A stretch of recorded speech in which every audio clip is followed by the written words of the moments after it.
Upcoming courses first. Acts of the Apostles, School of Evangelization, a 5-week class with Andrew McGowan.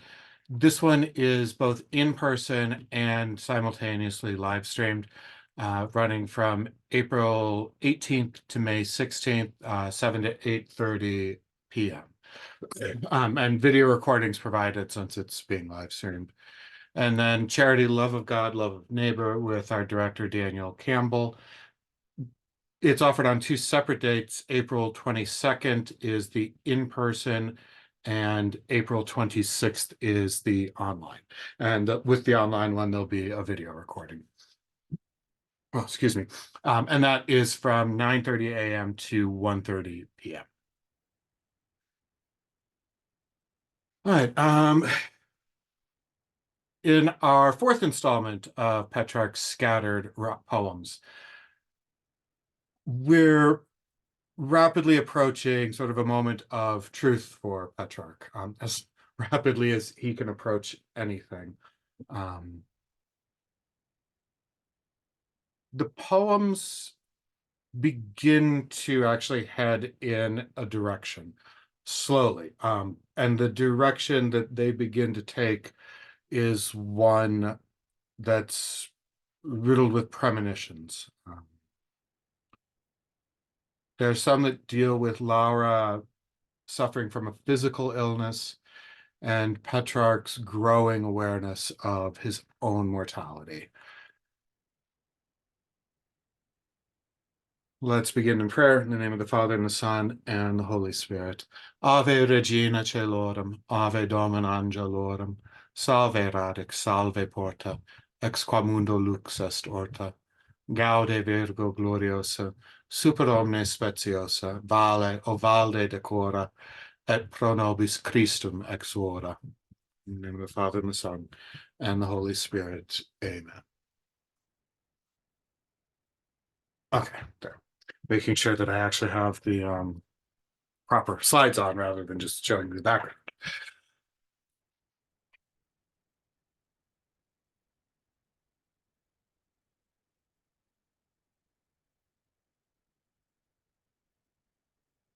So we begin, and tonight's selection is very heavy on sonnets. There's a few sestinas. We'll end with a magnificent canzone, but practically all the rest in this collection are sonnets. In nobil sangue vita umile e quetta, e in alto intelletto un puro cuore, frutto senile in sul giovanil fiore, in aspetto pensoso anima lieta, raccolto ha in questa donna il suo pianeta, anzi il re delle stelle, il vero onore, le degne lode, il gran pregio e il valore, che da stancar ogni divin poeta.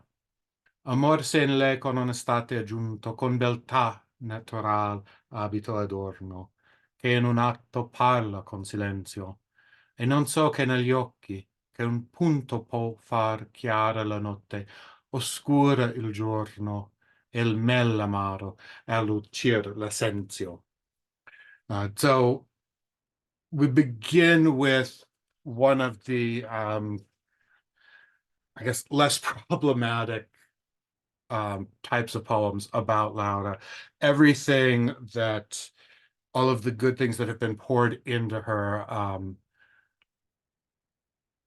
by both her planets, that is, astrologically. And then he immediately takes that back, but rather not the stars, but the ruler of the stars. That is, she's not just a great occurrence of nature, she has literally divine gifts in all of these. And one of the things that we'll notice throughout the poems tonight is an increasing emphasis on Laura's chastity. Amor in lei con onestate in medieval Italian, delightfully, honesty means chastity. The combination of the two, that love to Petrarch is this domineering, frightening god that puts him through torment. And in Laura, love doesn't overcome her. Rather, love himself is met by her natural virtues. And then we continue on with the wonderful opposites that Petrarch was building on last week. Her eyes that can bright up the light, but can also make the day dark. Oscure il giorno, and adolcir wormwood. Literally absent. The incredibly bitter plant from which that drink's made. Adolcir l'essentia il mel amaro. Tutto il dì piango, e poi la notte, quando prendono riposo i miseri mortali, trovomi in pianto e raddoppianzi i mali. Così spendo il mio tempo lagrimando, in tristo umor vo gli occhi consumando, e il cuore in doglia, e son fra gli animali l'ultimo, sì che gli amorosi strali mi tengono ogni ordì in pace in bando. Lasso, che pur dall'una e l'altro sole, e dall'una ombra e l'altra, ho già più il corso di questa morte che si chiama vita. Più l'altrui fallo che il mio mal mi dole, che pietà viva, il mio fido soccorso, verrà arder nel fuoco e non maita.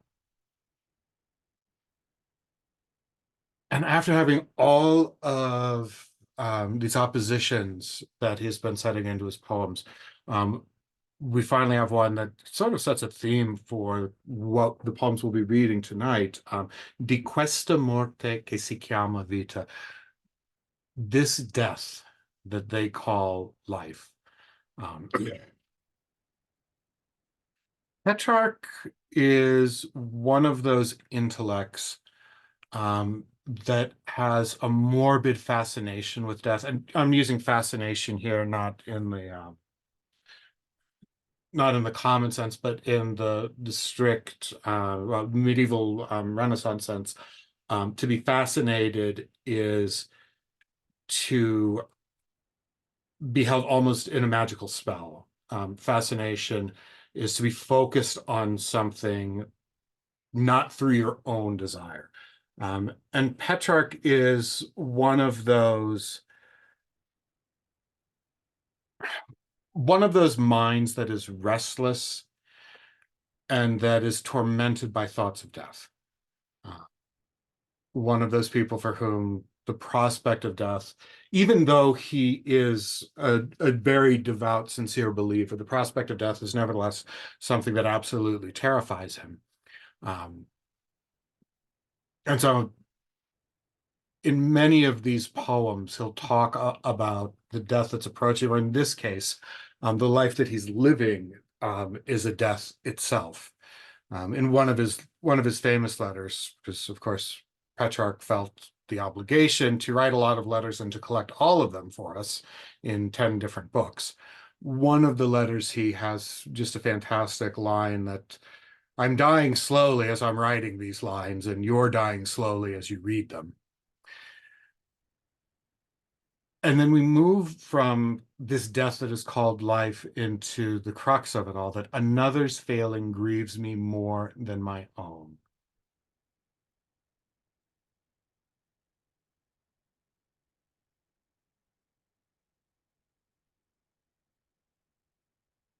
Petrarch has always had the ability to give advice to others. And later on, we'll find a poem in which Giovanni Dondi, who was a fantastic engineer, he designed a magnificent astronomical clock. He wrote to Petrarch for advice about a love matter, because like all intellectuals in the 14th century, he also wrote poetry. And Petrarch responds with something about, leaving love aside and following honor and faith, and acknowledging that he can't follow his own advice. Già desiai con sì giusta querella, in si fervire rime farmi udire. Con foco di pietà fessi sentire al duro cur ch'a mezza state gella. E l'empie nube che la raffredde vela rompesse all'aura del mio ardente dire. And that breeze again in the Italian is written Laura. O fessi quell'altrui in odio venire, che, belli, onde mi strugge, occhi mi cella. Or non odio per lei, per me pietate cerco, che quel che non vo, questo non posso, tal fu mia stella e tal mia cruda sorte. Ma canto la divina sua beltate, che quando sia di questa carne scosso, sappi il mondo che dolce è la mia morte. And with the questions of death and Laura's beauty and Laura's virtue, we naturally come next to what Petrarch accomplishes for himself in writing all of these poems, um, trying to overcome death with faith. Uh, when I sing her heavenly beauty so that but I sing her heavenly beauty so that when I'm free of this flesh, the world will know the sweetness of my death. So on the one hand, it's that Petrarch, oh, woe is me. And if you get the feeling that Petrarch is just unbearable with the oh, woe is me, that's absolutely what he's playing up in this. And what hundreds of poets following him will then do. But the oh woe is me has a deeper purpose here. That for the person who is so concerned with his death, when he's di questa carne scosso, sappi il mondo che dolce la mia morte. If the world is considering that death was a release from him for this from the suffering of love, the whole point of all of this is that the world is speaking of him and reading his poems after he has died. Tra quantunque leggiadre donne belle, giunga costei ch'al mondo non appare, col suo bel viso suol dell'altre fare quel che fa il dì delle minori stelle. Amor parca all'orecchie mi favelle, dicendo, quanto questa in terra pare, fia il viver bello, e poi il vedrem turbare, perir virtuti, e il mio regno con elle. Come natura al cielo, la luna, il sole, e l'aria e i venti, alla terra erbe e fronde, all'uomo e l'intelletto e le parole, e al mar ritolesse i pesci e l'onde, tanto e più fien le cose oscure e sole, se morte gli occhi suoi chiude e sconde. And this poem takes us in such a different direction at the end. We have this soft, lovely, sweet new style, dolce stil nuovo kind of descriptions and rhymes at the beginning. She's graceful among ladies. She doesn't have any equal. She outshines other pretty ladies the way that the sun does to the stars. And love whispers in his ear pleasantly this time. Life's beautiful while she's visible in this world. Then I'll see it troubled. Virtue in my kingdom will die with her. As if nature were to take the sun and moon from the sky, winds from the air, leaves and grass from the earth, intellect and speech from man, fish and waves from the sea. So what he's doing here in the first four verses of the sextet is lining up all of these similes to the natural world, but he puts them to such a different use here, that rather than talking about how she outshines all these things or she has greater power on people than these things have on others, we end up with how dark and lonely things would be if death closed her eyes and hid her away. So we start to have concerns about death being mapped onto Laura here, not just Petrarch's own obsession with the fact that he has to die, um, but the thought of what happens when Laura dies.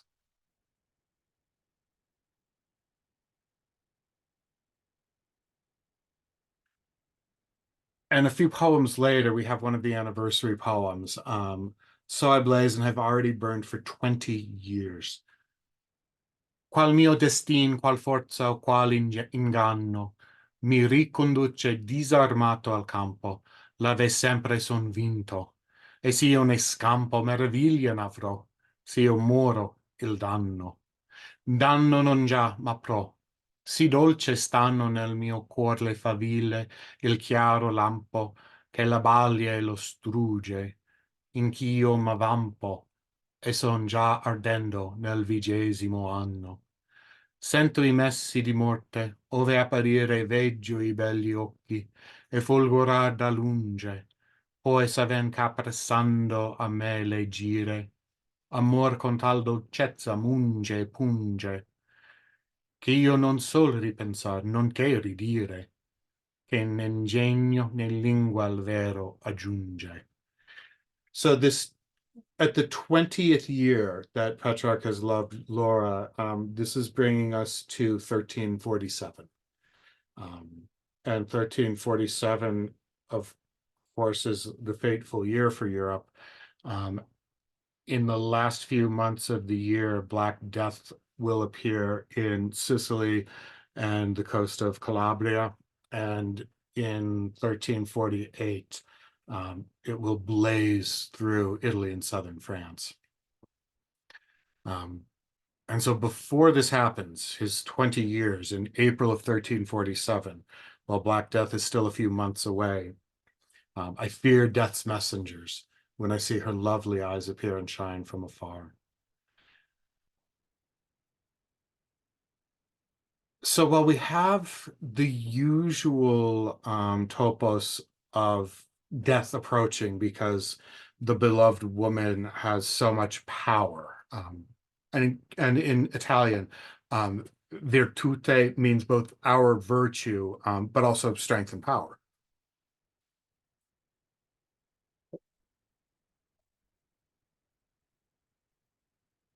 But for readers, the knowledge of what that 20th year is going to bring, death's messengers will spread everywhere.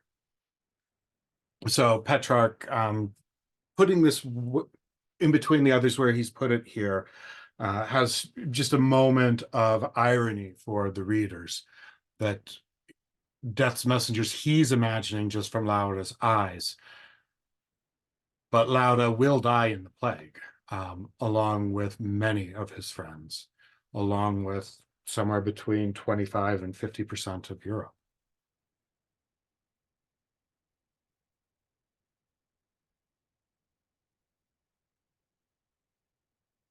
Amor, con la man destra il lato manco m'aperse, e piantovi entro in mezzo il cuore un lauro verde, sì che di colore ogni smeraldo avrei ben vinto e stanco.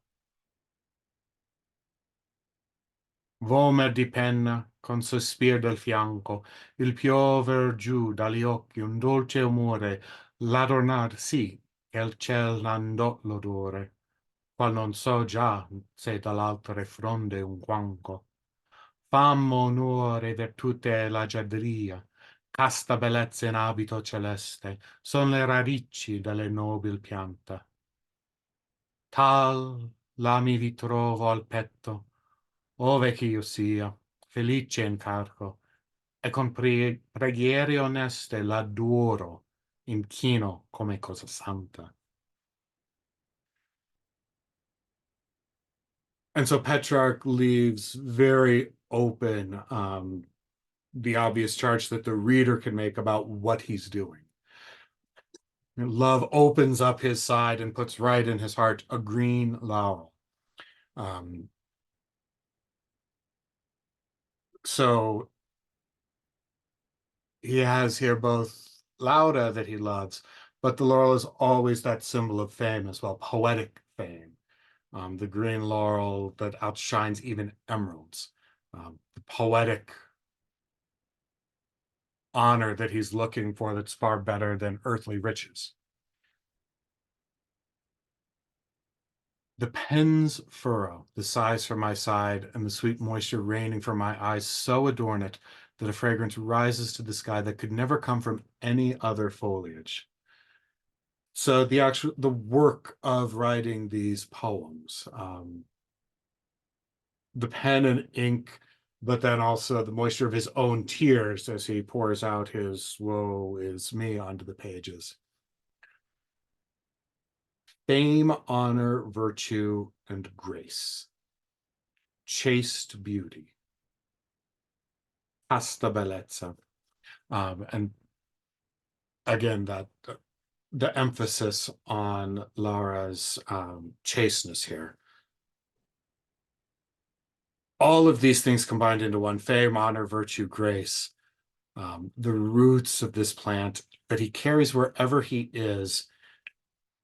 And with true prayer, I adore it, bowing as if to something holy. Um, Clearly his disordered, misdirected loves. Um, Throughout the history of, the love lyric in Europe, going back to the troubadours, there's always been the charge against the poets that they're all guilty of idolatry. That in praising their beloveds the way that they do, they turn their beloveds into idols. They worship them as though they were God, capable of bestowing ultimate happiness on them. And Petrarch makes makes that charge against himself quite open here. 231 and 233 are kind of interesting, not so much for the poetry, um, but just this bizarre, seemingly biographical fact about Lara that he's put in here. Now, the lovely eyes of which I never will regret the pain and wish not one pain less are misted over so heavily, so darkly that my life's sun is almost quenched. That it seems that Lara has a medical condition with her eye that he's describing here. Um, And of course, he's going to blame nature, merciful and savage mother. How can you will such contrary things to create and then uncreate so lightly? If you created her this beautiful and gave her these eyes that have, led him astray or allowed him to lead himself astray for 20 years, then how can nature take those eyes away by giving them cataracts or whatever? All power flows from one living fountain. And how can you consent, O heavenly Father, to another spoiling your beloved gift? Then going beyond nature, how can God allow this to happen? That Laura's beauty is clearly divine and here for some purpose in providence. How can God allow those beautiful eyes to be clouded over for Petrarch?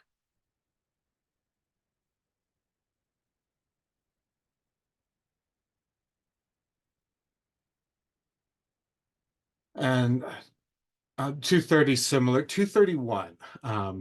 I had lived contented with my fate without tears, not envying anyone, since if any lover had better fortune, his thousand joys were not worth my torment. Now the lovely eyes of which I will never regret the pain and wish not one pain less.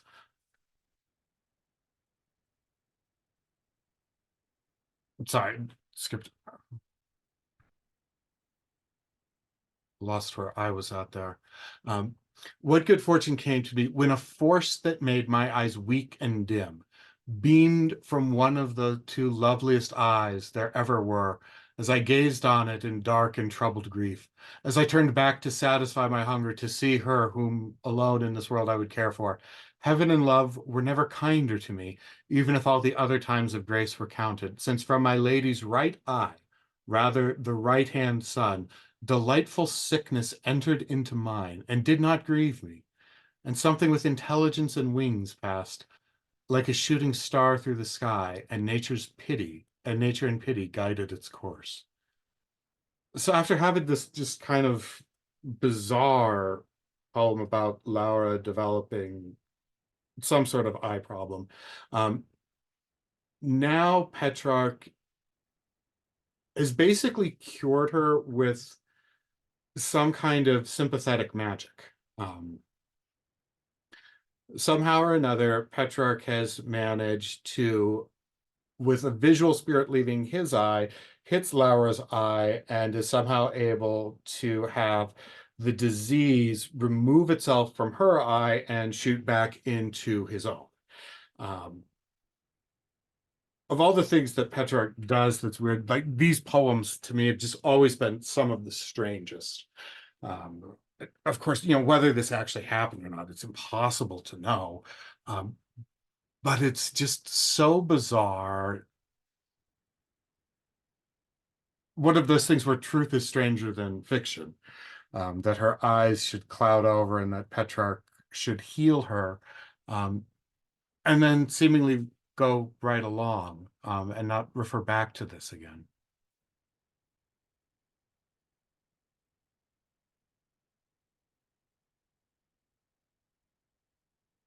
Amor, io fallo e veggio il mio fallire, ma fossi come uom calde il fuoco an seno, che il duol pur cresce e la ragion ven meno, ed è già quasi vinta dal martire. Solea frenare il mio caldo desire per non turbare il bel viso sereno. Non posso più. Diman m'hai tolto il freno e l'alma desperando ha preso ardire. Però s'altra suo stile ella s'avventa. Tu il fai, che sì l'accendi e sì la sproni, c'ogni aspra via per sua salute tenta. E più fanno i celesti e i rari donni, can se Madonna, or fa almen che ella il senta, e le mie colpe a se stessa perdoni.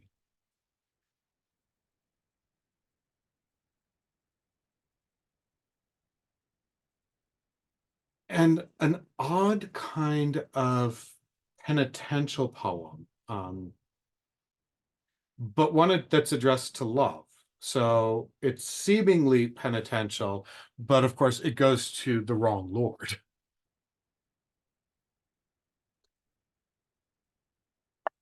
More io fallo e veggio il mio fallire. I've sinned and I know my sin.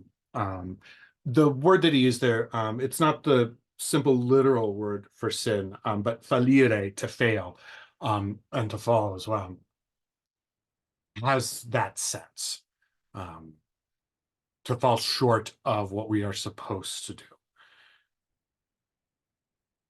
I was a man burning with fire in his breast, whose grief increased as his reason grew less. Che il duol por cresce la ragion ven meno, and is almost overcome now by pain. The torment of love that's costing him his reason as well as his grief increases. I could once rein in my hot desire so as not to trouble that calm, lovely face. I can no more.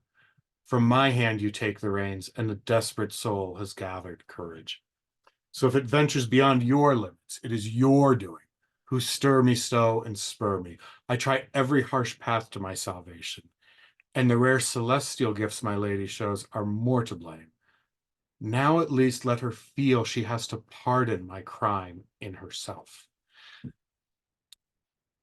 So in this alternate history, Petrarch's trying to claim that earlier in life he was able to control his desires, and was not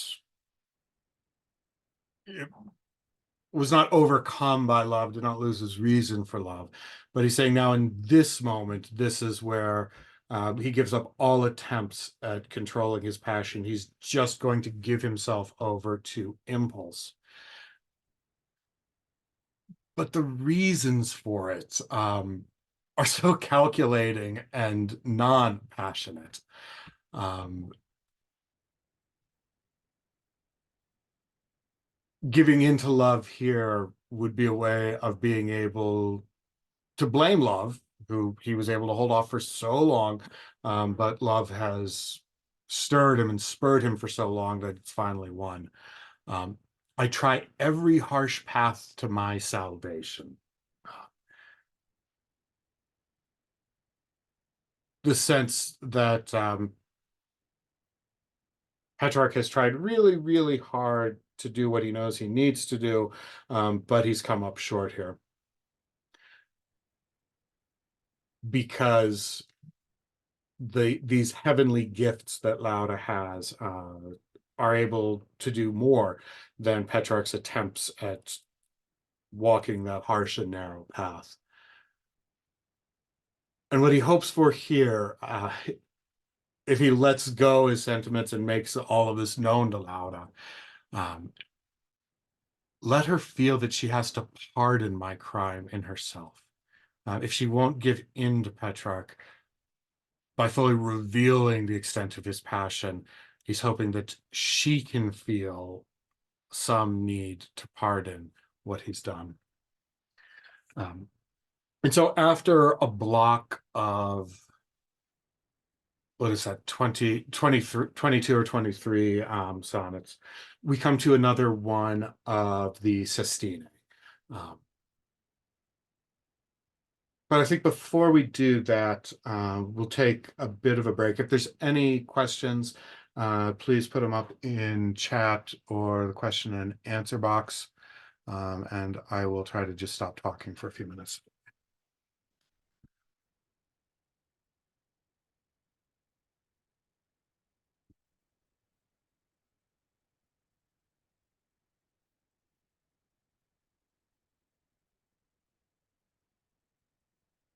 And as Petrarch's writing these poems, since we're in 1347,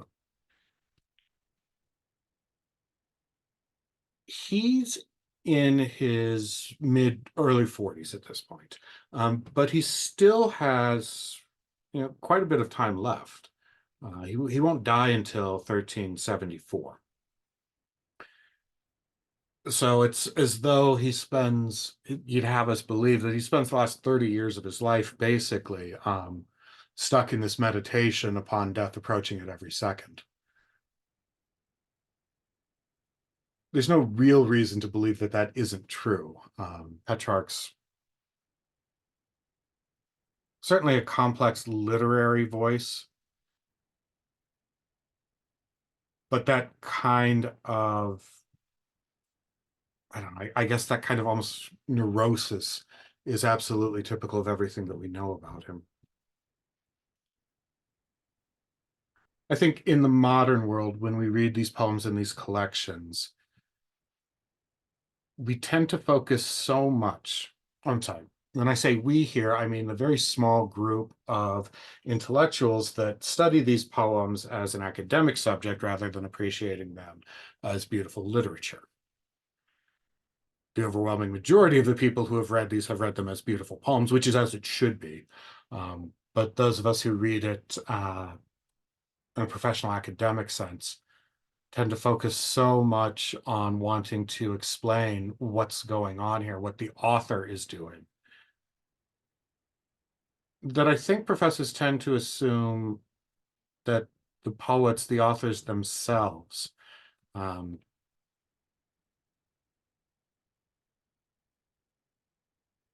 trying to think of any other way of saying this, but I can't think of one, are as shallow as they are.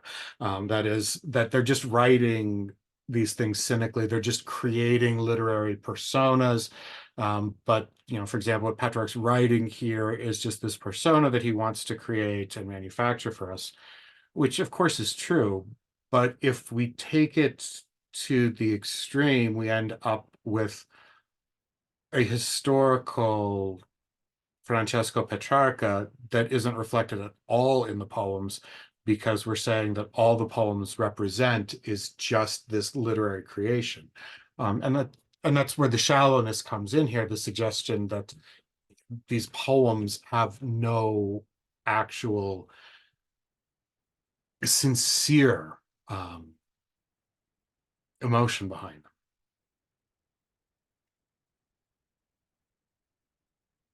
And I mean, that idea would just be purely absurd that Petrarch would spend so much time on something that had no meaning to him other than as a path to fame.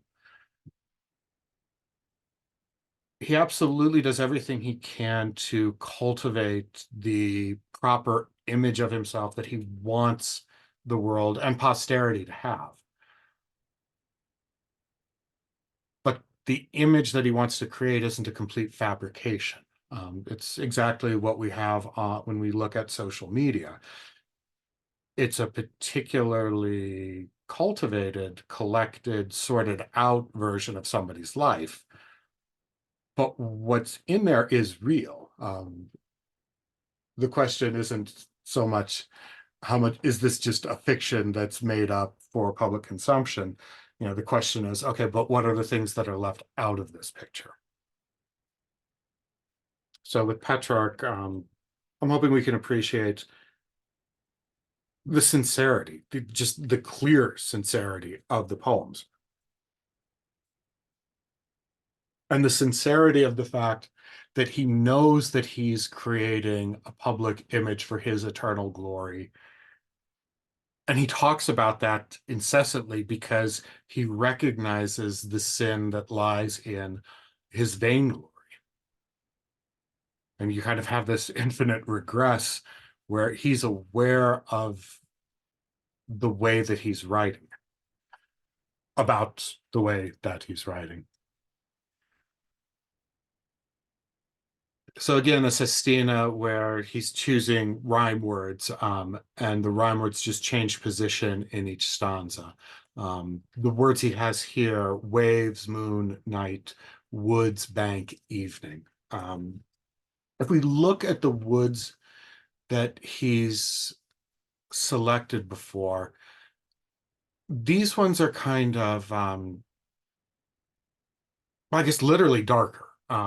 Literally dark in the sense, that we have the night, the evening, the moon, and the woods.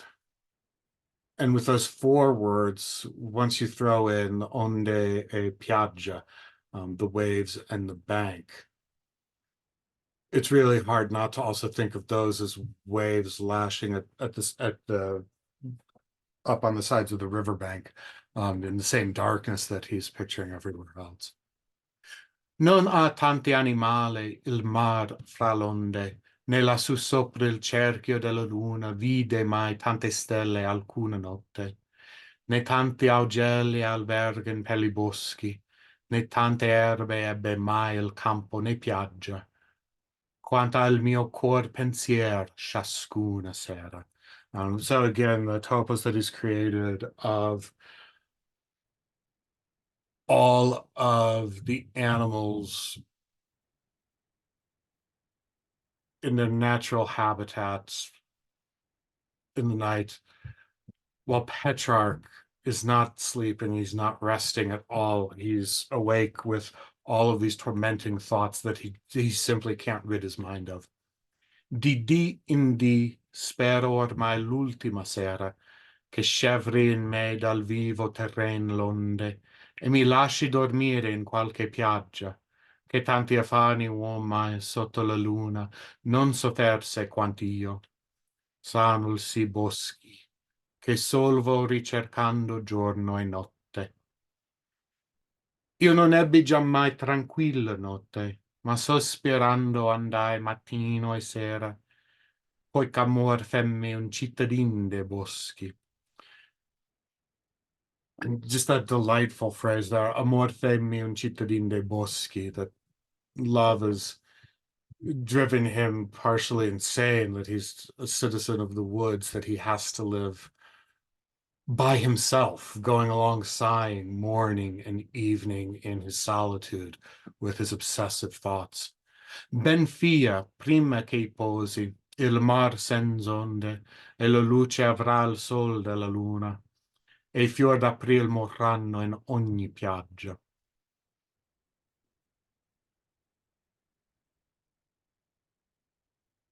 And the restlessness configured by these impossibilities, a sea that has no waves, a sun illuminated by the moon, and flowers dying in April. Consumando mi vo di piaggia in piaggia, il dì pensoso, poi piango la notte, né stato mai se non quanto la luna. Ratto, come imbrunir veggio la sera, sospir del petto e degli occhi escono onde, da bagnar l'erbe e da crollare i boschi. And these words here, mi bo di piaggia, el di pensoso, um, these will be picked up in the opening lines of the great canzone that we're going to end our lesson with tonight. And this image that you have of Petrarch here that he's summoning up is almost as though he's like dead in life, that he's a shade wandering these tormented haunts that he's forced to remain in, day by day, going through the same woods from bank to bank, weeping through the night. There's something almost tragically ritualistic about what he's doing here. Le città son nemiche, amici i boschi ai miei pensier, che per quest'alta piaggia sfogando vo col mormorar dell'onde, per lo dolce silenzio della notte, tal ch'io aspetto tutto il dì la sera, che il sol si parta e dia luogo alla luna. And the solitude that Petrarch has here, that these obsessive thoughts, again, force him to be the loner in the woods, that human civilization here is his enemy.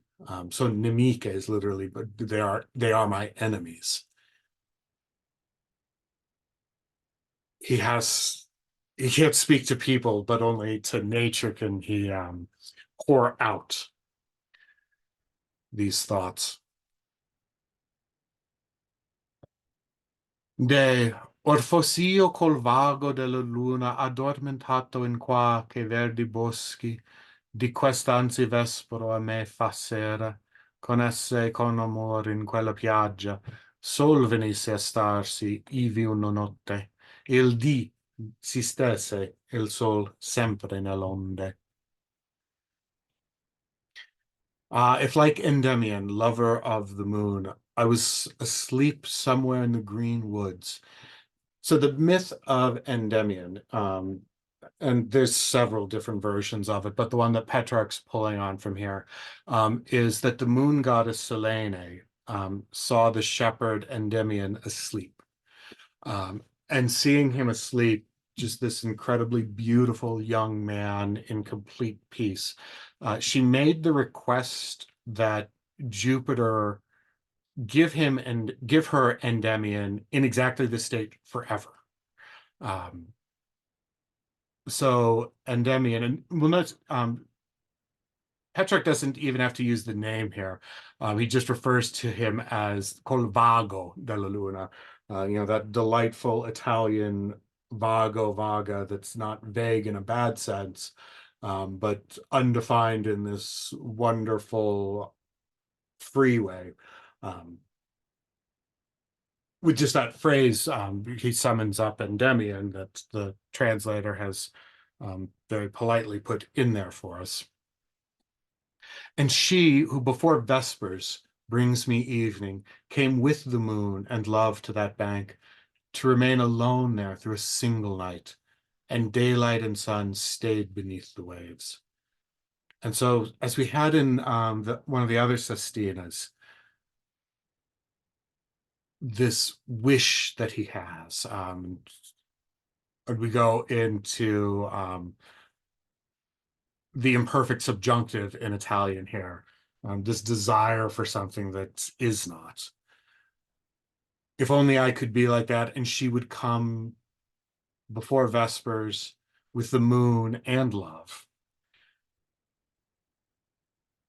and stay there through the night. And if time could be fixed in this moment, if the day and the sun stayed always beneath the waves, and he could find himself like Endymion, enjoying immortality, because that was the wish that the moon had for Endymion. Not just that he be given immortality, but that he be fixed in this beautiful age.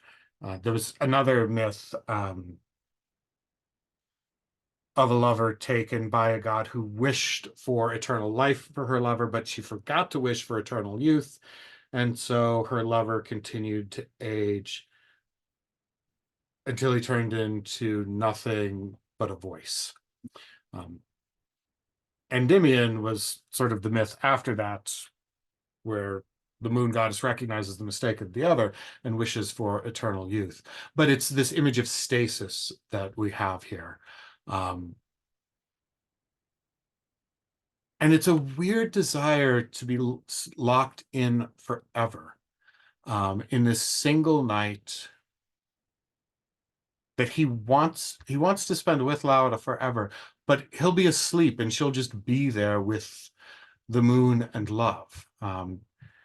Even in his imagined forever moment that he wants to capture, um, his desire is somewhat frustrated.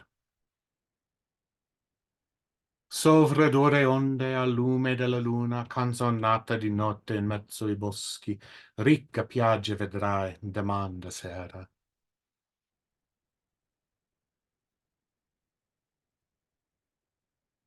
We come out of this wish and the reality of the poem that he's written, that he sends off here in the Commiato. Song born at night among the deepest woods, over the harsh waves by the light of the moon. Tomorrow evening, you'll see the greenest bank. So the poem itself is sent out into the world that continues moving, that experiences time.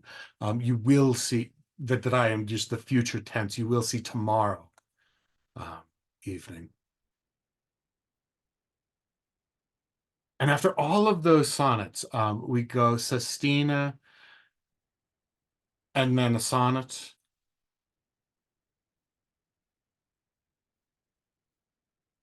and then another sestina.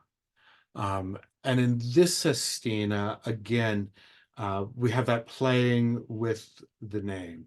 Um, the rhyme words that he's selecting: breeze, flower, song, soul, power, music. Just a completely different poetic mental world than the sort of the incantatory sestina that we had before. That's, Petrarch alone in the woods, haunted as though he's a ghost. We're back into the bright world.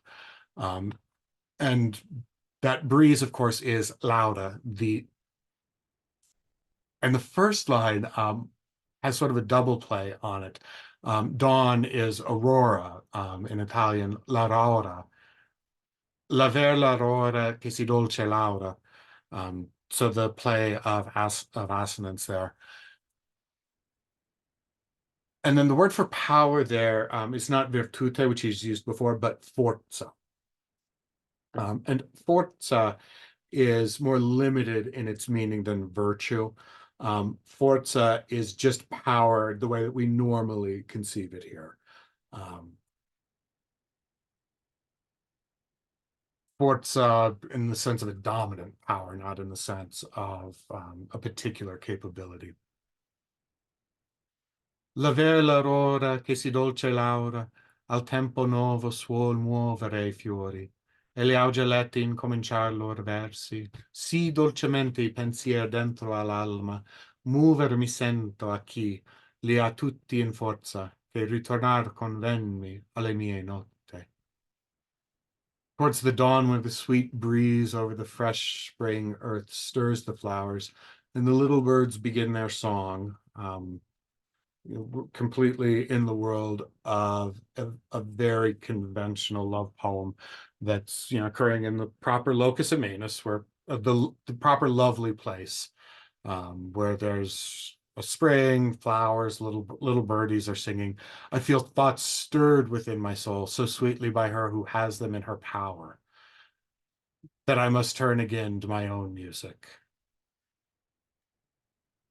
And the way that the pensieri, the thoughts, um, were acquiring this heaviness earlier, these thoughts of death, of not being able to abandon his misdirected loves, the pensieri that he has as he's going about from bank to bank, avoiding the cities, pensoso, thoughtful. Here we have dolcemente pensier dentro all'alma, these kind of seemingly happy, light thoughts that turn him to writing poetry again. Temprar potessi io in si suavi notte, I miei sospiri che addolcisse Laura, facendo a lei ragion che a me fa forza. Ma pria fia il verno la stagion dei fiori, ch'amor fiorisca in quella nobile anima, che non curò giammai rime nei versi. And the first three lines were, again, in that conventional world of, if I can just appropriately turn my sighs, my longings, um, into poetry,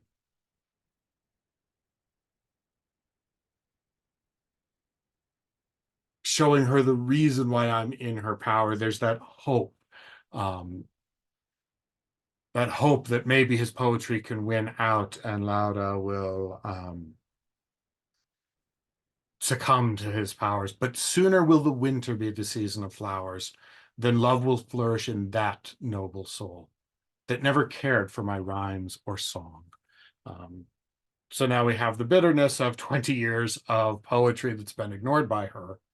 Um, in quella nobile alma, um, the love cannot take hold in her noble soul. And again, we have this image of Laura as being above the earthly physical kind of love that Petrarch has here.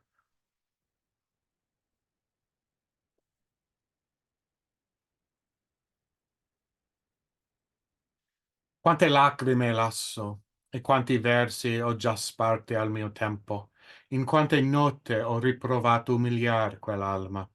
El si sta come aspra alpe a Laura, dolce, la qual ben move fronde e fiori, ma nullo ponse incontra maggior forza.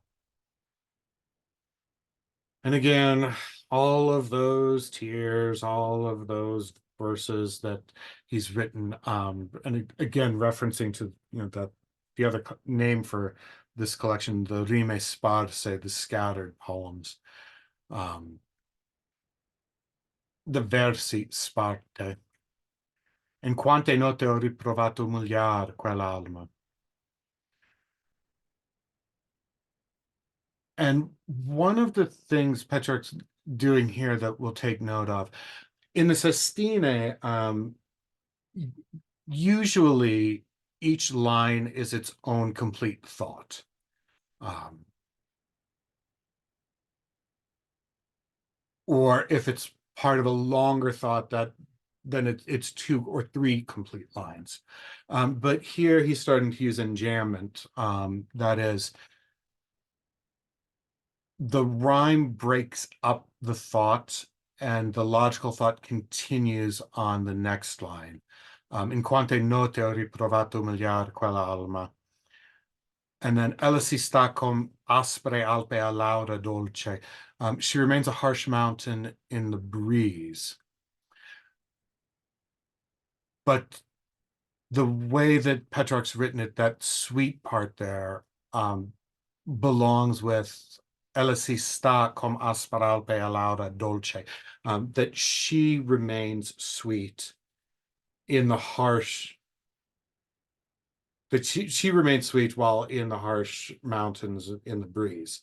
Um, So the poetic line itself here is being interrupted in a way that we hadn't quite seen before. Um, Ma nulla posse incontra maggior forza.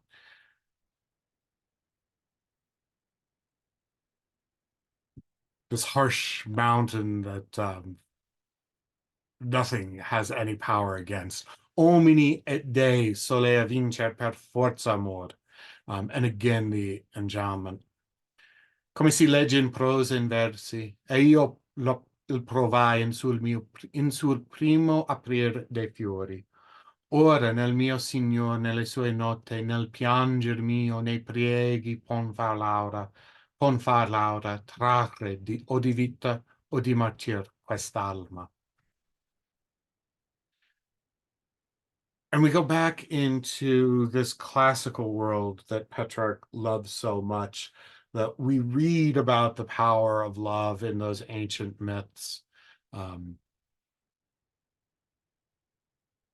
as we read in the ancient stories, and as I proved at the first opening of the Flowers, um, in his youth with his first poems, now neither my Lord nor his music nor my tears or prayers can make this breeze carry off from life or torment this my soul. And again, this breeze in the Italian is both the breeze and lauda. Il mio Signor nelle sue note. So that Lord that he's speaking of here again um, is the Lord of poetry, or possibly love, but it makes better sense to think of it here as that of poetry, but certainly not the actual our Lord. All'ultimo bisogno, o misera alma, accampa ogni tuo ingegno, ogni tua forza, mentre fra noi di vita alberga Laura. Nulla al mondo è che non possono i versi, e le aspidi in cantar sanno in lor notte, nonché il gelo adornar con nuove fiori. And with all of this, the terms that we've had here that are nice in spring, we have the ice at the end coming in with the fresh flowers. And so he's summoning up everything that he has. Misera alma, wretched soul. Gather everything with you, all of your wits, all of your power, while Laura is still with us. Mentre fra di noi di vita alberga Laura. While Laura is still alberga, staying with us in life. That suggestion that she is about to pass out of this life, and this is sort of Petrarch's last chance, as it were. Riden or per le piagge erbette e fiore, esser non può che quell'angelica alma non sente il suon dell'amorosa notte. Se nostra ria fortuna e di più forza, lagrimando e cantando i nostri versi, e col bue zoppo andrem cacciando Laura. And the opening line is as conventional as one can imagine. The meadow's smiling. Ridon or per le piagge. Erbette fiore. I mean, that's a line that is used both in vernacular lyrics and also ends up appearing even in Latin lyrics in the early century. The, the meadow smiling. It cannot be that her angelical does not hear the sound of loving music. So Lauda has not escaped notice of everything Petrarch's done. She's just been flatly refusing him. But if my cruel fate has the better part, nostra ria fortuna, then he'll be stuck lagrimando e cantando I versi, singing and weeping his songs. E col bue zoppo, and with a lame ox. And the Italian sounds as harsh as it does in English. Col bue zoppo, andrem cacciando Laura. With a lame ox, go on to catch the breeze. In rete accolgo Laura, e in ghiaccio I fiori, in versi tento sorda e rigida alma, che né forza d'amor prezza né notte. I'm catching the breeze with a net.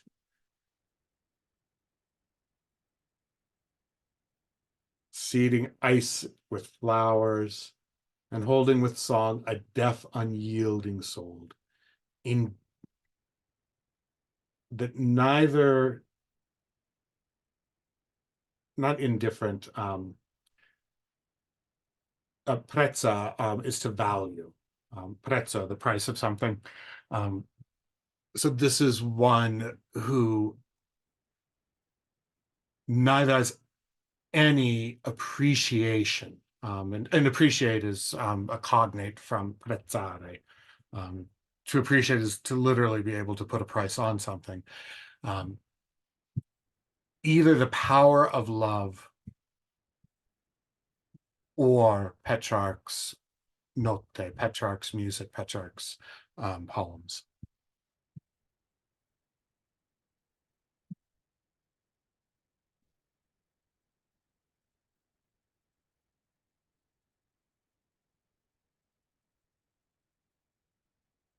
And we'll do this sonnet before stopping for another break. Um, this is the poem that he writes to Giovanni Dondi, who created just an absolutely remarkable astronomical clock. One of those names that's totally forgotten today, but a genius engineer. Um, and Giovanni Dondi, of course, like everyone in this time period, has to write poetry, and wrote to Petrarch.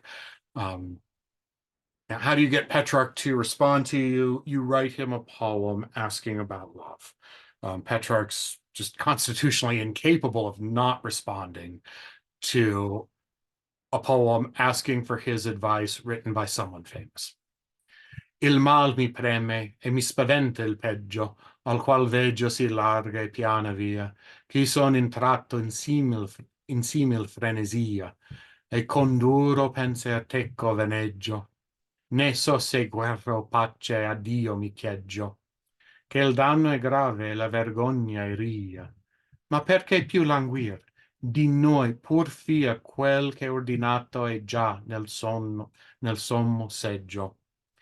Bench'io non sia di quel grande onor degno che tu mi fai, che te n'inganna amore, che spesso occhio ben san fa veder torto. Pur d'alzar l'alma a quel celeste regno è il mio consiglio, e di spronare il cuore, perché il cammino è lungo, il tempo è corto. So he asks Petrarch advice on love, and Petrarch, of course, begins with his own sorrows. Il mal mi preme. My own evils press on me, and I'm afraid of what's even worse. Since I'm in a like frenzy, um, frenesia there, that I'm stuck in the exact same kind of love obsession that you are, and rage as you do with harsh thoughts.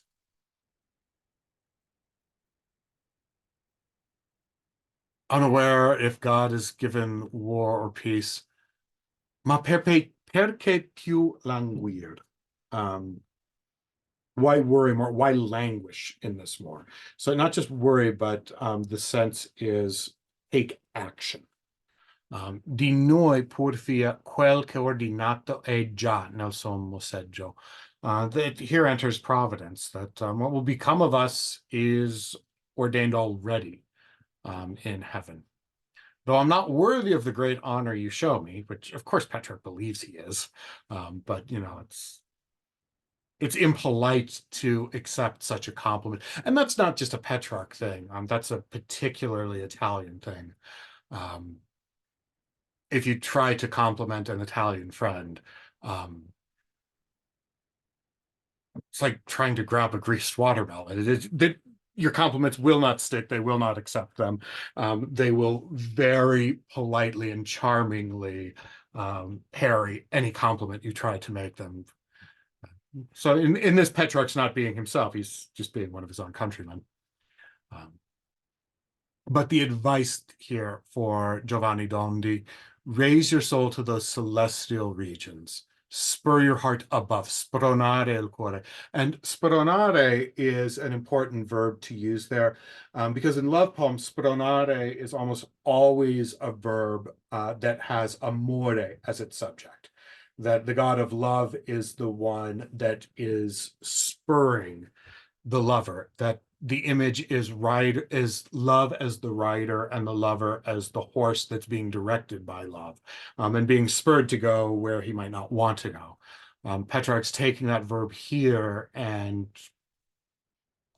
telling Giovanni basically take action. Rather than having your heart spurred by love, you spur your heart to that heavenly region.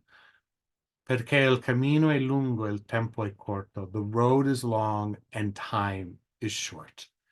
And here we have Petrarch at his most sincere coming out, recognizing how far on the road of virtue he has to go, and that time is ticking away here.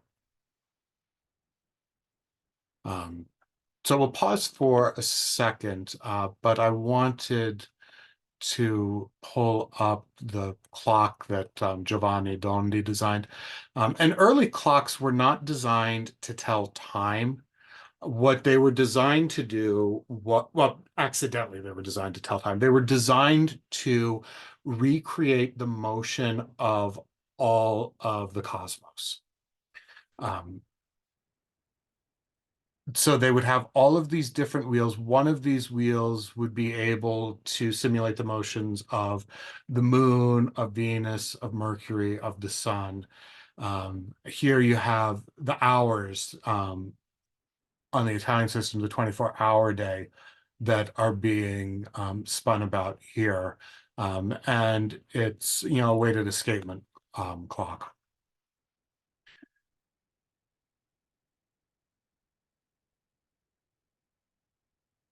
It had 7 faces and 107 moving parts. And it could also show the religious feast days. I mean, it's one of the great inventions that, Western Europe has at this time, the mechanical clock. And mechanical clocks, had appeared in other cultures, but they were never embraced the way that they were in Western Europe. Almost immediately, cities competed to have great astrological clocks put in the town center. And the result of this is one of the most remarkable reshapings of human experience that must have ever happened. Before the mechanical clock was there to regulate hours on a set of equal hours, that all hours would be of the same time. Time had to be reckoned by the motion of the sun. And in winter, the sun traces a smaller arc than it does in summer. But if you're reckoning time by the position of the sun, there were 12 hours of daylight in winter and 12 hours of night. It's just that each hour of nighttime was much longer than the hours of daytime.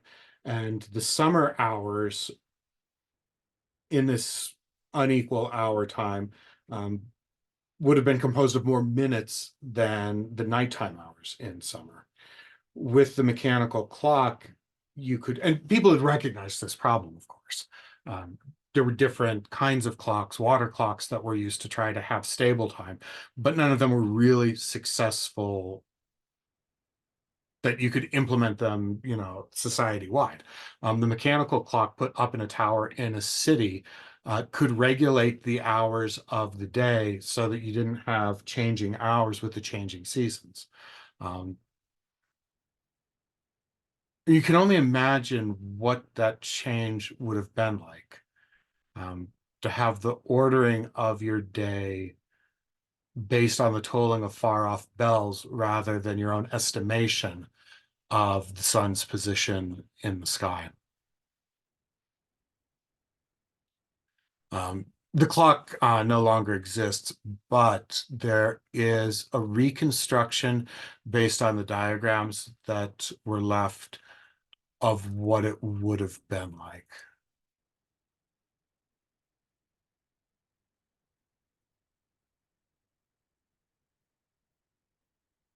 And for anyone who wants to think of the Middle Ages as backwards or opposed to technologies, um, the astrological clock is, I mean, this is the picture that just ends that debate. There was no society in history that more eagerly embraced technological advances than Western Europe in the High Middle Ages. Other cultures had inventions here and there, but none of them embraced them wholeheartedly the way that Western Europe did.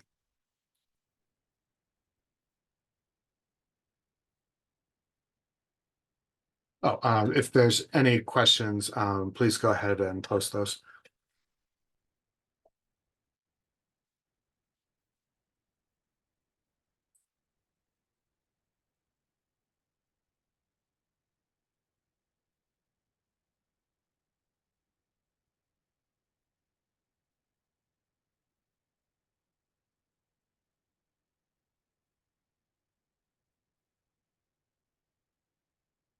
So 248. Chi vuol veder quantunque po natura, el ciel tra noi, venga a mirar costei, e solo un sol, non pur agli occhi miei, ma al mondo cieco, che vertù non cura. E venga tosto, perché morte fura prima i migliori, e lascia star i re. Questa aspettata al regno degli dei, cosa bella mortal passa e non dura. This beautiful mortal things do not last. They pass on, they cannot last. Vedrà, s'arriva al tempo, ogni virtute, ogni bellezza, ogni real costume, giunti in un corpo con mirabil tempre. Allora dirà che mie rime son mute, l'ingegno offeso dal soverchio lume, ma se più tarda avrà da pianger sempre. And again, in these poems leading up to 264, this increasing sense that we have of approaching death. And this concern that, Laura has all of these virtues, and death takes the best ones first and leaves the worst behind. Qual paura ho, quando mi torna a mente quel giorno che lasciai grave e pensosa Madonna, il mio cuor secco, e non è cosa che sì volentier pensi, e sì sovente. E la riveggio starsi umilmente tra belle donne, a guisa d'una rosa, tra minor fior, né lieta né dogliosa, come chi teme e altro mal non sente. Di posta avea l'usata la leggiadria, le perle e le ghirlande, ed i panni allegri, il riso e il canto e il parlar dolce umano. Così in dubbio lasciai la mia vita. Or tristi auguri e sogni e pensier negri mi danno assalto, e piaccia Dei a Dio che invanno.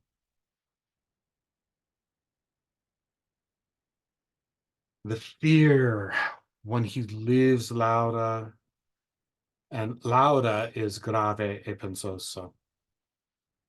And there's nothing I think of so willingly and so often.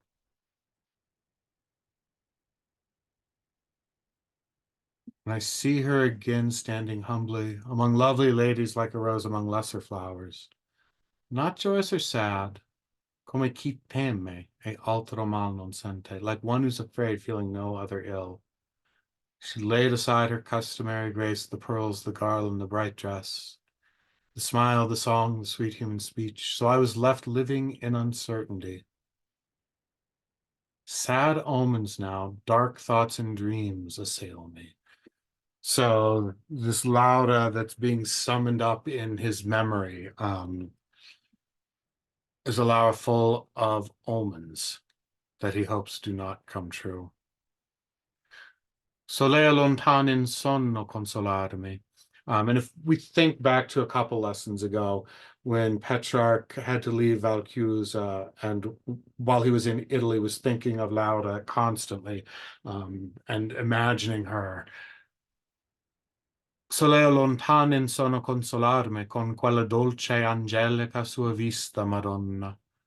Or mi spaventa e mi contrista, né di duol né di temma posso aitarmi. Che spesso nel suo volto veder parmi vera pietà con grave dolor mista, e udir cose onde il cor fede acquista, che di gioia e di spemma si disarme. So all of those happy imaginations that Petrarch had, or even the frustrated ones, um, are now replaced with spavente contrista. Both of those are more a fear contrista is a fearful kind of sadness. Spaventa is just fear. Ne di duol, ne di tema, and grief and fear dominate him. For I often seem to see in her face true pity mingled with a heavy pain. The first time he can think of seeing vera pietà. E udir cose onde il cor fede acquista, che di gioia e di speme si disarma. I must disarm myself of hope and joy. Non ti sovendi quell'ultima sera, dicella, che lasciai li tuoi occhi molli e sforzate dal tempo n'andai. Don't you remember I left your weeping eyes and went away? And so now this imagination of her is calling on him to call upon his memory again. I do not wish to say it then, nor could I. Now I say it is true in certain thing. Do not hope to see me more on earth. O miserae, horribil visione. And this is the sonnet that immediately follows it up. E dunque ver che innanzi tempo spenta sia l'alma luce che suol far contenta mia vita in pene ed in speranze buone. Ma com'è che si gran rumor non sonne per altri messi e per lei stesse il senta? Or già Dio e natura nol consenta, e falsa sia mia triste opinione. A me pur giove di sperare ancora la dolce vista del bel viso adorno, che me mantenne secol nostro anora.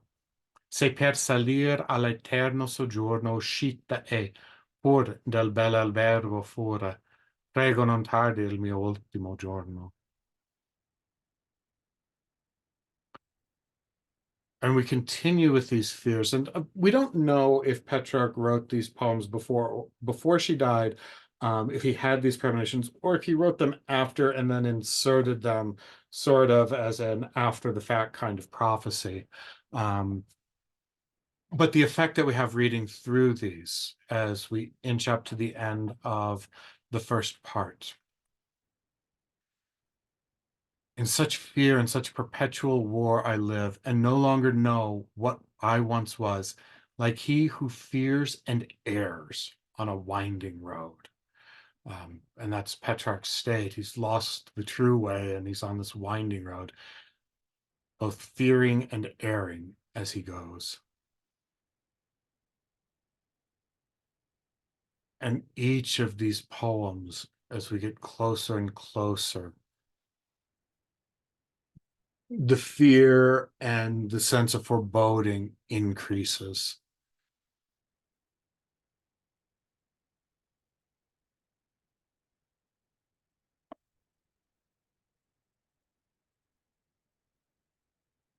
And because the last poem, the one that I want to look at, well, we'll stop for 262, then we'll take a break and then do 264. Cara la vita, and this is Petrarch inventing a dialogue between Laura and another old woman.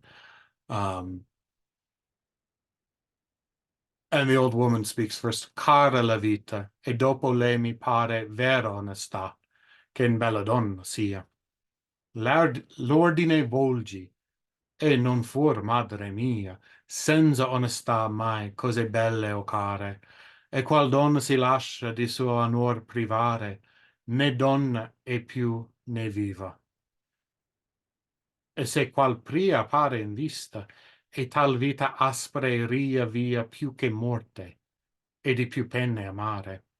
Né di Lucrezia mi maravigliai, se non come a morir le bisognasse ferro, e non le bastasse il dolor solo.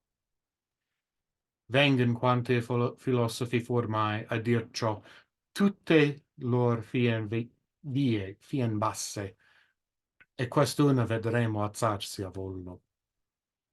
Um, so about the most classical attitude that you could have here is that honor is more dear than life. There was never anything dear or lovely senza onestà, without chaste actions, without the womanly virtue here. Lucrezia is the figure in Roman history who was raped by the son of the last king. When her husband came home, she announced what happened and then killed herself so that she didn't have to live with the dishonor. And it was her suicide that motivated the men of Rome to overthrow the last king and set up the Republic. 263 is the last poem of the first part.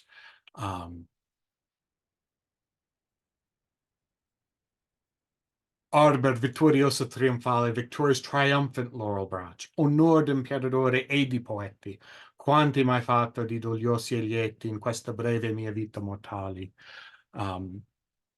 It's so the first part of this ends on this panegyric to Laura. Both Laura, his lover, and his beloved, and the source of his fame. True lady, you care for nothing if not honor, which you receive beyond all others. That noble beauty, which has no compare in this world, annoys you, except as it adorns and decks the lovely treasure of your chastity. That is Laura's beauty, which is far above everyone else's. Annoys you, except il bel tesoro di castità, perché la adorni e freggi, except that the lovely treasure of your chastity is adorned by the beauty that holds it.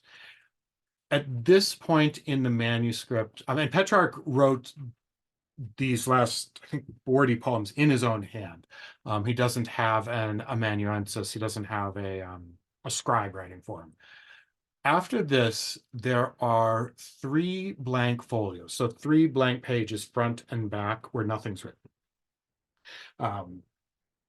And this has been a question for interpretation for quite some time. There's some scholars who want to say that Petrarch simply didn't have time to put in the poems that he intended to have in these 3 spots.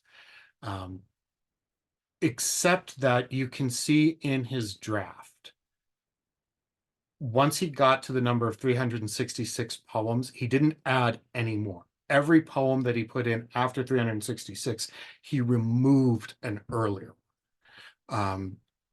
So just on what the manuscript and the accompanying manuscript, that is the draft manuscript, say, to me, it seems that the 3 blank leaves are intended to separate it in 2. And this is, for everything that he's written in the first part, this is just a fantastic concluding poem. There is some advancement here that, Laura still di nulla cale, doesn't care for anything that Petrarch has done for her, but her honor. That if there's some progression, you can see Laura now as one who has much greater honor than him, the honor of her beauty and her virtue combined. Then we have 3 blank leaves, and then we begin part two. Um, the way that most modern printings of Petrarch present this is that part one is in vita di Laura and part two is in morte di Laura. That part one is in life and part two is in death. But that's clearly not what it is, because Laura's death is not announced until the fourth part of the second part. If we fall back on the definition of what is this work, it's the portrait of a soul. The first part ended with this glorious panegyric to Laura, the figure that's also the laurel leaf, that is the symbol of beauty and honor that Petrarch writes about. So he's combined in that both his earthly love of Laura and his love of fame. So the two misdirected loves he has, because they both limit his ability to love God wholly. And so the second part opens with just this masterful canzone. Io vo pensando e nel penser m'assale una pietà si forte di me stesso che mi conduce spesso ad altro lagrimar che non solleva. And we've had him going about thinking and being assaulted in his thoughts, but now by something else that's forcing tears than what usually did. Che vedendo ogni giorno il fin più presso, mille fiate ho chieste a Dio quel ale, con le quai del mortale carcer nostro intelletto al ciel si leva. Calling on God for those wings with which his mind can soar from this prison of earth to heaven. Ma infin a cui niente mi rileva, prego o sospiro o lagrimar che io faccia, e così per ragion conven che sia, che chi, possendo star, cadde tra via, degno è che mal suo grado a terra giaccia. Quelle pietose braccia in chi io mi fido veggio aperte ancora. And the merciful arms in which I believe are still wide open. And the way that that's translated, it almost makes it sound like Petrarch saying that I believe are still open. It's quale pietose braccia, in which I place my faith. I see still wide open for me. That is, that the Lord is still welcoming Petrarch to him, but fear grips me. Ma temenza m'accurra per gli altrui esempi e del mio stato tremo, altri mi sprona e son forse all'estremo. L'un penser, and the thoughts that speak to Petrarch now, are these thoughts that have torn him through life, the desire for glory and fame, and the desire for the love of Laura. L'un pensier parla con la mente e dice: che può ragogni, ondi soccorso tendi? Misera, non intendi con quanto tuo disnore il tempo passa?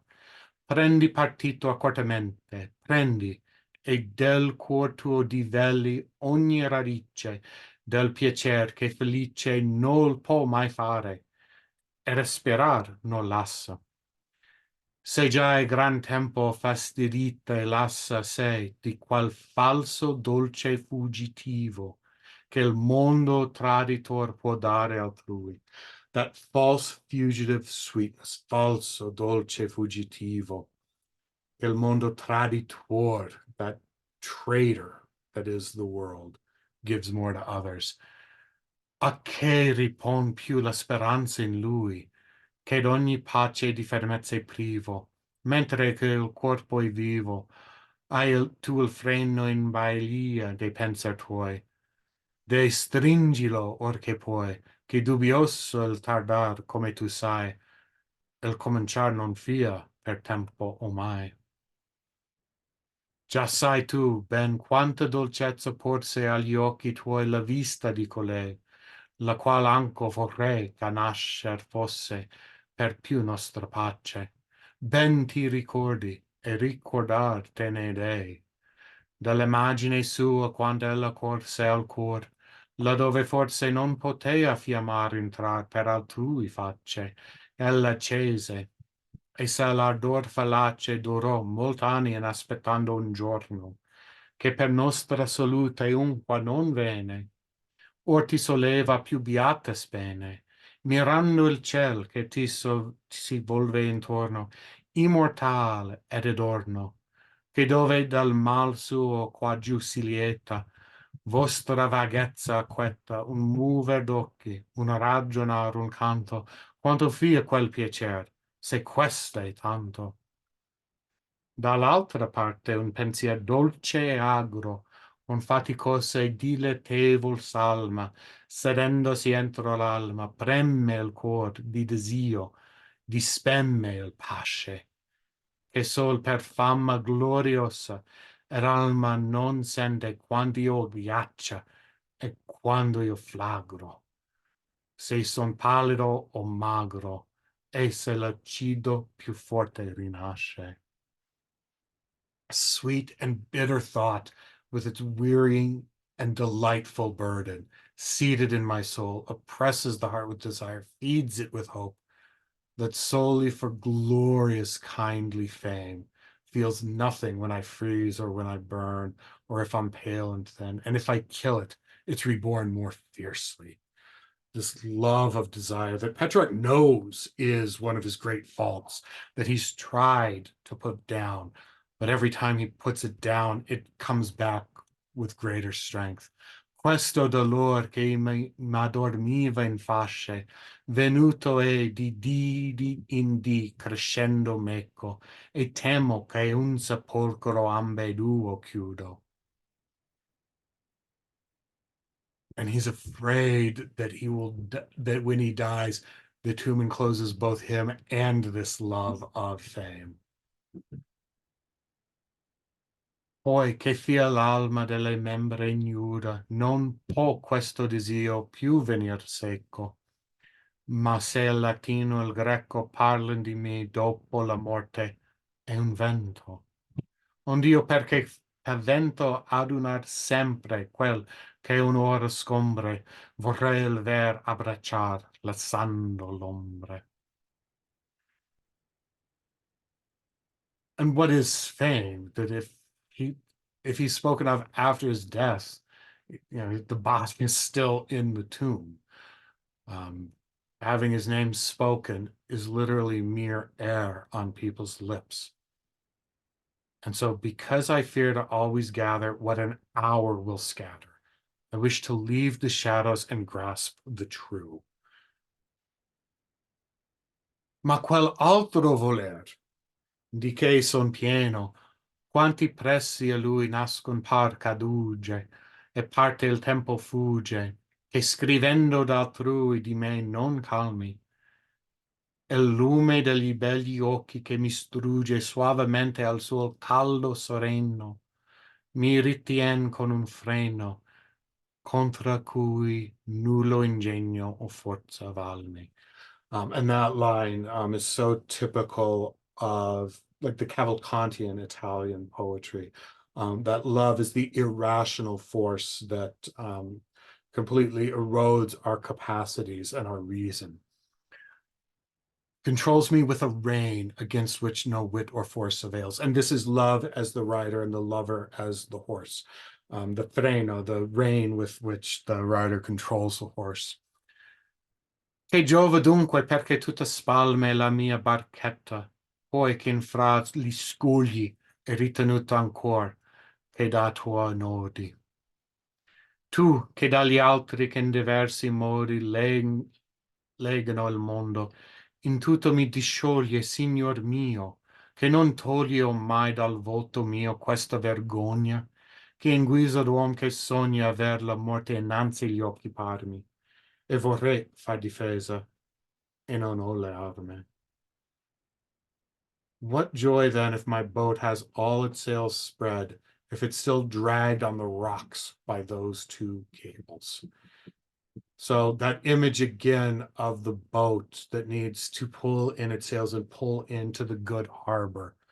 Um, what joy is left for Petrarch if what's pulling his boat are these two thoughts, this desire and the thought, the love of glory, uh, and this love of Lauda.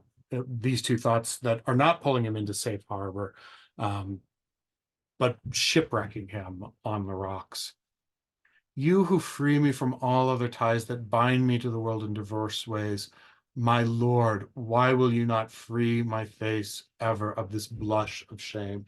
And here we have the proper Lord that he's addressing, Signor mio, um, God who has helped him from other ties. And Petrarch has his flaws, but he's deeply devout. And when he tells us that he spent his life trying to improve the flaws, we should take him at face value on that. But these two are the ones that he can just never shake. Like a man who dreams, death seems to be before my eyes. I would make defense, yet have no weapons. And what he has here is in between helplessness and grace. That he's calling on God because he knows that his own efforts aren't enough. He requires grace for salvation. Quel ch'io fo, veggio, e non m'inganna il vero mal conosciuto. Anzi, mi sforzo amore, che la strada d'onore mai non lascia seguir chi troppo il crede. And those lines are just, I see what I've done. Truth badly understood does not deceive me. Non m'inganna il vero mal conosciuto. That which is true, but not known properly. Rather, mi sforza amore. It's sforza there is based off the root of that word for power, forza, that Petrarch was using in the sestina we looked at earlier. Che la strada d'onore mai non lascia seguir chi troppo il crede. So the one that gives himself over to amore, love, love in not Christian love, but earthly love, the one who is given over too much to that, uh, has no chance of honor.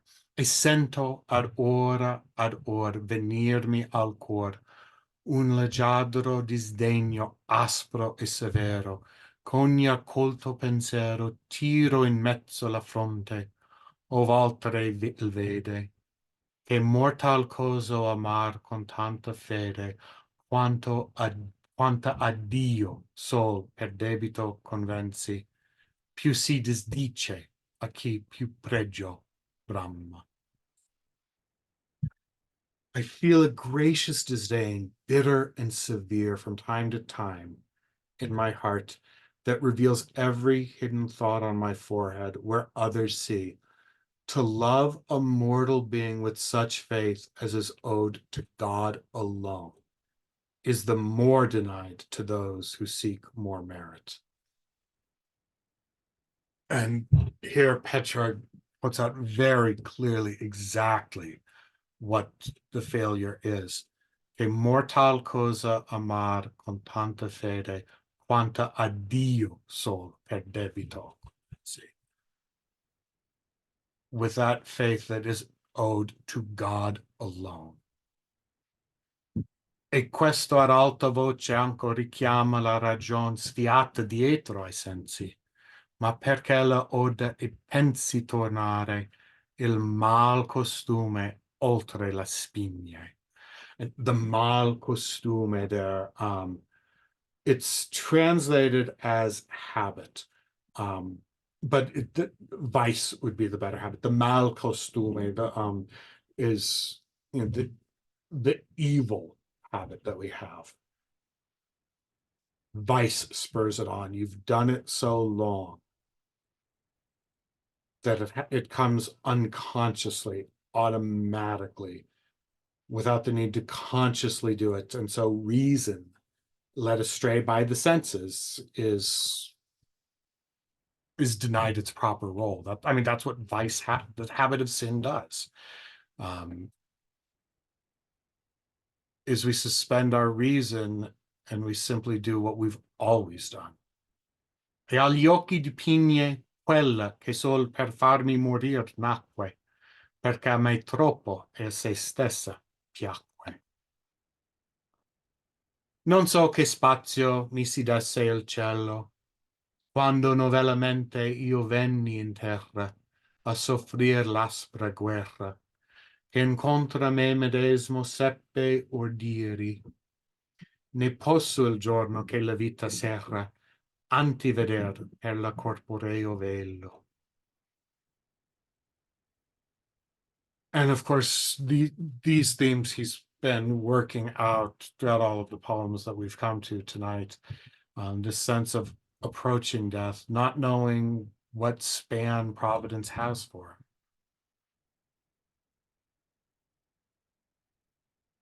When he was born only to suffer the bitter war that he contrives to wage against himself. Che incontra me medesimo seppi ordire. The divided self here that's unable to get past its own shortcomings. Ma veriarsi il pello veggio e dentro cangiare ogni desire. And with age, he sees the hairs on his head change color. And the desires that he felt in youth begin to change as well. Or che io mi credo al tempo del partire esser vicino, o non molto da lunge, come chi il perder face accorto e saggio. Come chi il perder face accorto e saggio. And if there's any bitter life, it's how impossible it is to truly learn from anything other than failure. That it's only loss that truly makes one aware of the world and wise. Vo ripensando. So the opening to this was Io vo pensando. Now we're ripensando, we're rethinking this. Vo ripensando, ov'io lasciai il viaggio della man destra, che buon porto aggiunge. E dall'un lato punge vergogna e duol che indietro mi rivolve. Dall'altro non m'assolve un piacer per usanza in me sì forte che patteggiar n'ardisce con la morte. And so he's combining two images here. The path on the right hand, which leads us to the good port, so the good harbor. So the image of the ship pulling in its sails and coming in. And here, the right, it in the Italian, it's literally the right hand. So not the right in the sense of what's proper. But the image here is that he's pulling up is the choice of Hercules. That Hercules, and this ends up being a favorite painting in the Renaissance. Hercules is given the option of two paths. He can have the easy path of sin, that is nice and flat and easy and loops around, or he can take the path on the right, which is the hard path of virtue, which is a rigid ascent and a harsh climb. That's, Petrarch is calling that to mind here. And he's talking about that moment in which he left the right path, that he accepted his fate to follow the wrong path.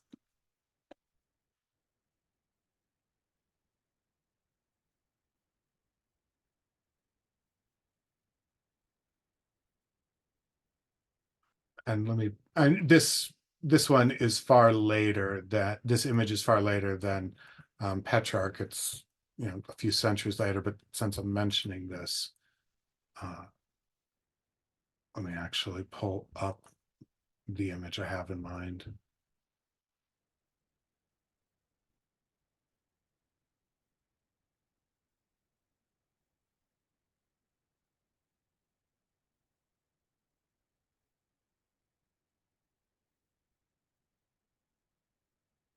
And of course, I've selected something I can't seem to zoom in on. Anyway, Hercules with at his right hand the difficult winding path that leads up to virtue, and on the left the nice, easy, lazy path that is filled with false pleasures.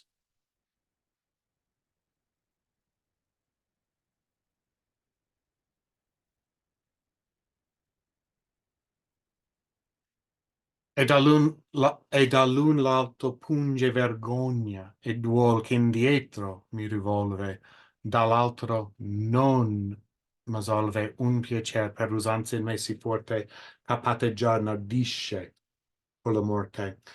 The goad of shame and grief turning him about, yet the other does not free him. That pleasure so strong by custom, per usanza. It's interesting that when he used costume, which would be more literally translated as custom, is translated here as habit, but usanza would be literally what he'd gotten used to. This pleasure I was so used to is so strong in me that it dares to bargain with death. Canzon qui sono, ed ho il cuor via più freddo della paura e la gelata neve, sentendomi perir senza alcun dubbio, che pur deliberando ho volto al subbio, gran parte ormai della mia tela breve. Né mai peso fu greve quanto quel che io sostegno in tal stato, che con la morte al lato cerco del viver mio nuovo consiglio, e vegger meglio, e il peggior m'appiglio.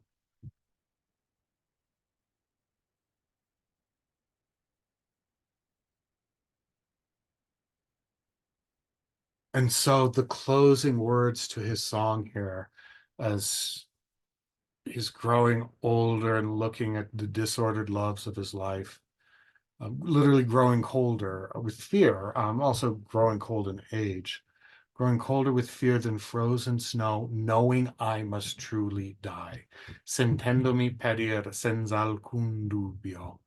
And again, Petrarch's one of those for whom the thought of death um, is an obsessive, fearful thought for him. Che pur deliberando ho volto al subbio gran parte ormai della mia tela breve.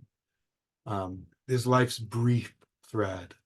And the tela there is calling up the ancient Greco-Roman myth of the parque, the three fates that spin out the thread of life, measure it out, and then cut it.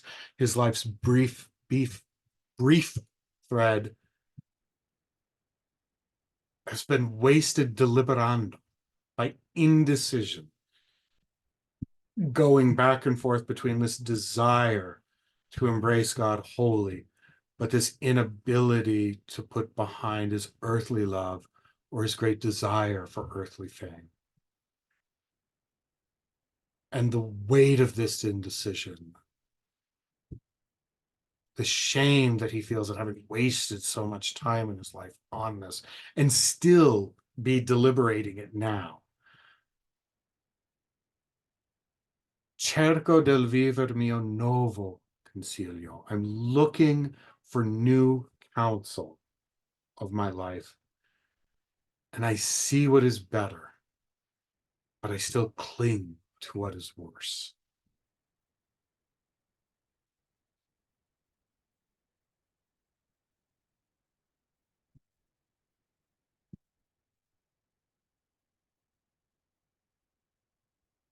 So just this beautiful work in which the divided self is just completely put on display. The sorrow, the sadness, the frustration, the recognition of the futility of what he's doing, and the inability to break out of the comfort of that humility. I'm sorry, and the inability to break out of the futility that has become comfortable to him. Mille fiate ho chieste a Dio quel ale con le quali del mortale carcer nostro intelletto al ciel si leva.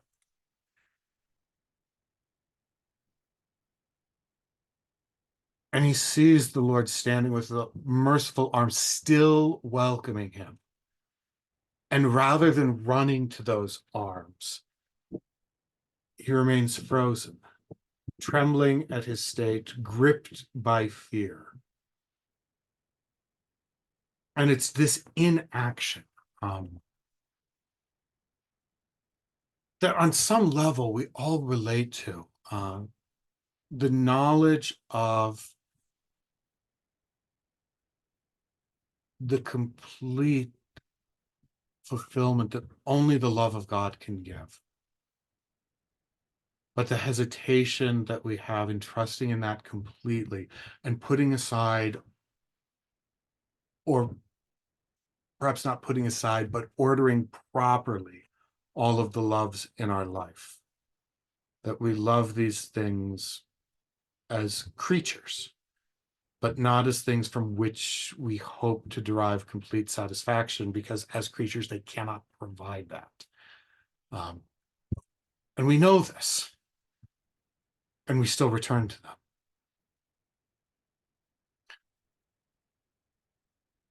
And this first thought is the one pushing him to action. What do you hope for? Where do you seek help? Are you not aware how much to your dishonor the time passes? Finally move. Take the decision. Take it. Tear from your heart the root of each pleasure that brings no joy. Del piacer che felice non può mai fare.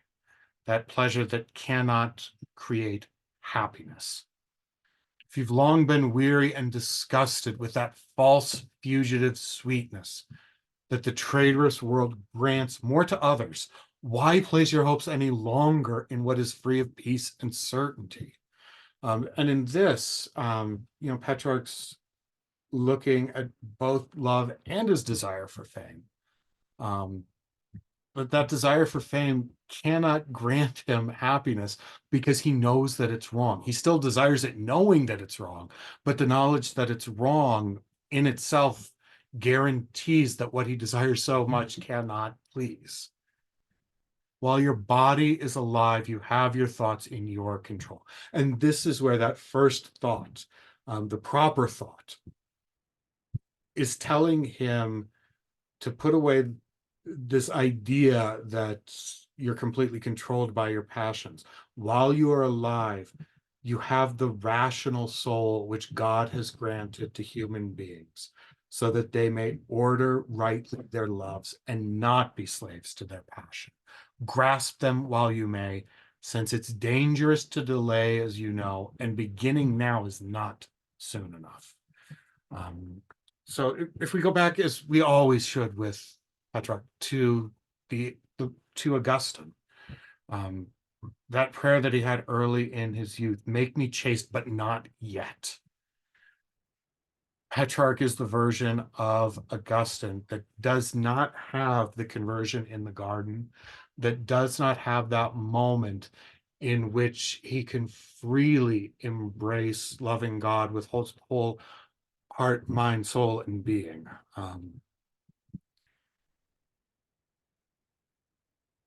Perhaps it's easier for Augustine because Augustine was a true conversion from paganism to Christian truth. Petrarch's isn't that kind of conversion as we normally think of it. It's rather the requirement of making full commitment to what you know is true in a world that has grown accustomed to Christianity. Petrarch's complaints about what goes on in the Avignon papacy, the corruption that he sees. It's a Europe that has grown used to Christianity and for which there cannot be that life-altering conversion the way that Augustine experienced it. There can only be a life-altering confirmation of that faith and belief. You can have the conversion of St. Bernard, who enters the Cistercian order and devotes the rest of his life wholeheartedly to what he does. You can have those who were tepid Christians at first that fully embraced what they wanted to do, but you can't have that Augustinian conversion of embracing the faith for the first time. And there's something about a world in which Christianity is omnipresent, but lacks, that perhaps makes that commitment all the harder. That's what Petrarch struggles with here.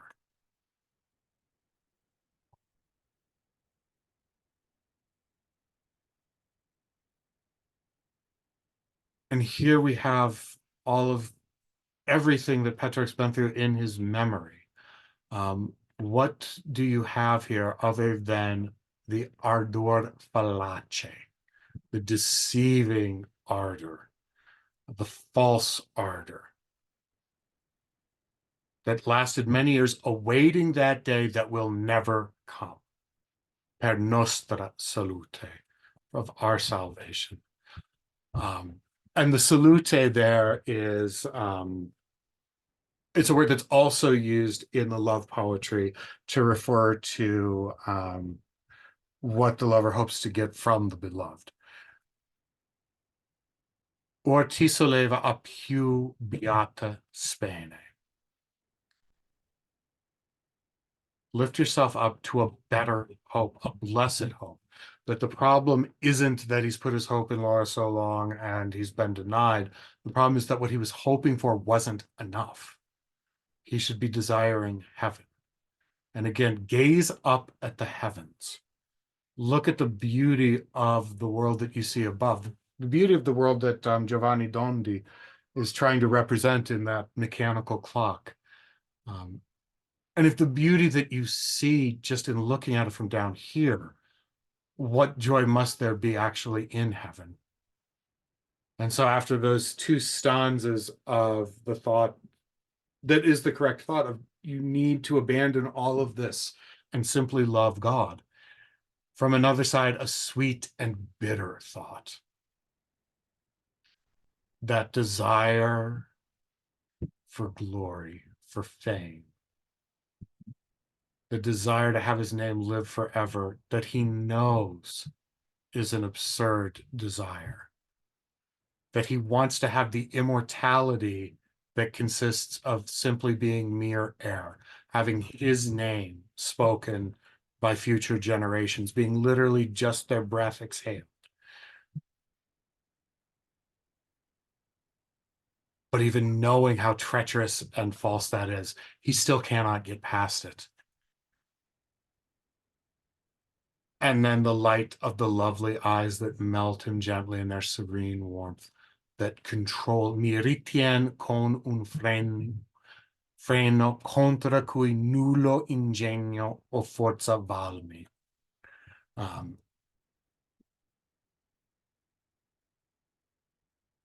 And avails me.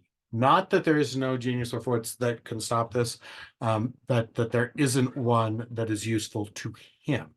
And we have to think back to that, the first thought that he has that says, while you're alive, you have use of your reason. Put this aside.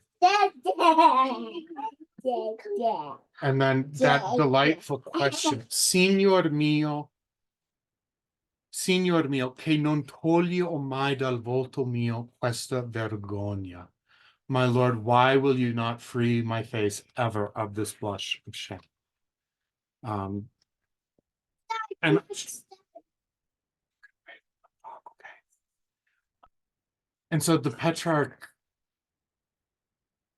it's not that Petrarch isn't willing to do what's necessary, it's that he properly recognizes that this is not something he can overcome on his own.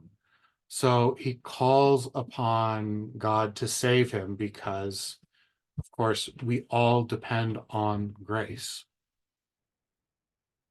And then he has, after calling for grace, he has his stanza here that is his penitential stanza. He recognizes what he does. He admits what he's done. Truth badly understood. The compulsion that he feels is overwhelmed by the gracious un leggiadro disdegno. And disdegno, we remember for Petrarch, is something that is good. Disdegno is the feeling you have for something that is not worthy of you as a human being with a soul created directly by God. That disdegno aspro and severo, that's the view that he should have towards these false hopes that he knows cannot fully satisfy him. And though he knows all of this, that habit spurs it on. Il mal costume, the action of vice that has been repeated and repeated throughout the years, that is so hard to remove, even when one recognizes exactly what it is. So through the shame and grief, through the knowledge that death approaches, he's still here, is stuck in his indecision, knowing what is better, but embracing what is worse. And so at that point, we will end for the night. Next week, we'll begin, and we're 264 again is the beginning of part 2. The question that we had, what literary form is it? 264 is a canzone. The long poem that allows you to treat in greater complexity the problems that, of course, Petrarch has is a large problem to treat complexity. But next week, we'll go into part 2, where in the 4th poem, he announces the death of Laura, and then his patron of the Colonna family, Cardinal Colonna, dies as well. With the Black Death, the important people in his life are taken from him, which we might think would make things easier for him, but of course it doesn't. Because the love of Laura that he had, he recognized that it was hopeless and futile before she died. Her death does not release him from his inability to move forward. So thank you very much. I will get the recording sent out, and I look forward to seeing you next week.